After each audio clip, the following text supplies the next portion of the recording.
Hi, this is Kerry Artek with Wicked Stocks bringing you the daily Tesla report for Thursday, July 27th, 2023. Before we click through all the charts, I just want to encourage you, as usual, to please click like if you haven't already. Also, subscribe to the Wicked Stocks YouTube channel, and please share the content, if you would, with friends and colleagues. Also, check out wickedstocks.com, where we offer a full suite of both daily and weekly analytical videos just like this.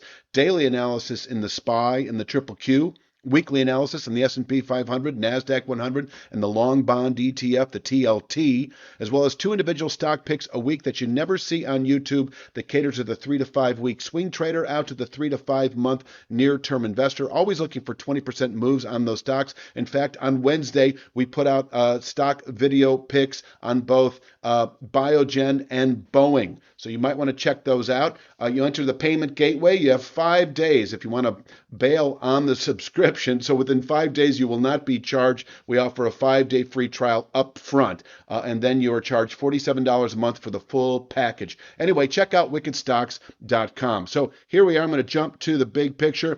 Just a reminder that last week we stretched significantly through this long-term channel top at 290.33 this week. We did not close the week above it. In fact, we came falling back late in the week to put out a key reversal high by closing back below the previous week's low. Bearish engulfing pattern in in candlestick speak. And so there is a case to be made for bearish continuation, not only holding below 290.33, the channel top, which itself does imply the possibility for falling back into the mid 180s to low 200 area. You've got 200.66 actually on the weekly chart coming up at that channel bottom to the 290.33 channel top. So this area, 200.66, is in reach anyway. There's no clear indication of that, and I'll get to that in a moment. But just know, having tested that resistance in combination with closing below the previous week's low, does speak for the possibility of bearish continuation as we move into August trade, quite possibly realizing the 185.55 to 200.61 region over the next couple of months. Now, for the day itself, and really for the week itself, we have kind of what you might call a range of resistance, but I'm hinging really everything on the 260.87 rising 1/3 speed line that managed to capture the lows from, let's see, that was a Monday low. Yes, and we almost tested it last Friday. We did close below the channel bottom. That is at actually 265.50 today. I've reduced that to a minor point only. 260.87 is the backstop, if you will, through next week, above which we can, from there, because we've already tested it, holding above 260.87, we'll keep the 290.33 longer-term channel top in reach, say, by the end of next week. I'd say is a realistic possibility.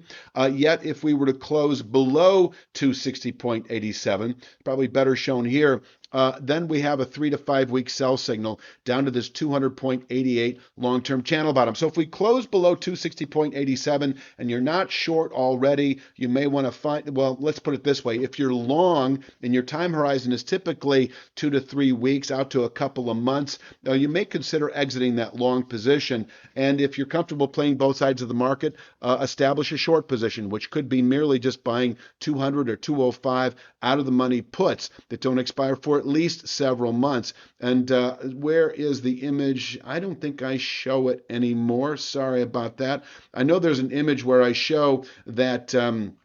Let me go back to, sorry. This image here, this channel bottom at 200.88 is, as we move into later August, converging with the 217.65 February high. Anyway, that may be the actual ultimate target.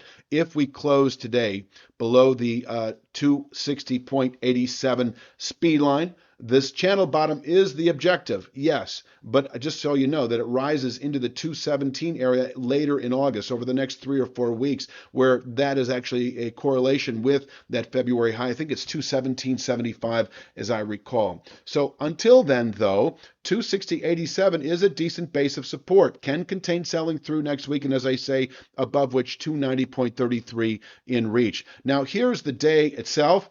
I've got 269.85. That is a session containment level. And, it's difficult to put it all into one sort of a notation, but I like 269.85 as a buy signal upon settlement above. But in terms of selling it aggressively, I would rather you treat this as an intraday resistance level. Pushing through 269.85 should yield 276.71 later in the day or by the closing bell within the day. And then it would be a settlement above 269.85, the high of the low that was put out on Monday, that should then yield 282.78. That could be by Friday's close. So if we close above 269.85, as you see here, 282.78 likely within 1 to 2 days. I would expect a bit of a spike in volatility. 282.78 expected within 1 to 2 days of closing above 269.05. And we could then, by the end of next week, under that scenario, actually retest that 290.33 long-term channel top on the weekly chart once again, which may well contain buying through August trade, and below which still this market susceptible to falling back into the 180s to low 200 area over the next month or two. And once again, the clear indication for whether or not we will test these line studies, actually 200.61 once again rising into the 210s over the next few weeks, would be a settlement below the 260.87 speed line. Yes, we've got 265.50 there still. We've slipped through it a lot on both sides of the market. Decent intraday trade level for aggressive day traders, but it lacks the sort of reliability that often does occur with those channel studies. Once again, closing above 269.85, expect 290.33 by the end of next week, where the market retests that long-term channel resistance. And I will say, I think this will be the last thing I will say today, is that if, and it's not going to happen this week, I doubt it very much, we've got 2 days left, if we close above the 290.33 channel top by the required 1% margin at the end of the week, then we enter another significant buy signal that should, by the end of the year, reach this 414.49 all-time high from November of 21. I'm going to leave it at that for Thursday's Tesla. Please click like, share, subscribe, and check out wickedstocks.com.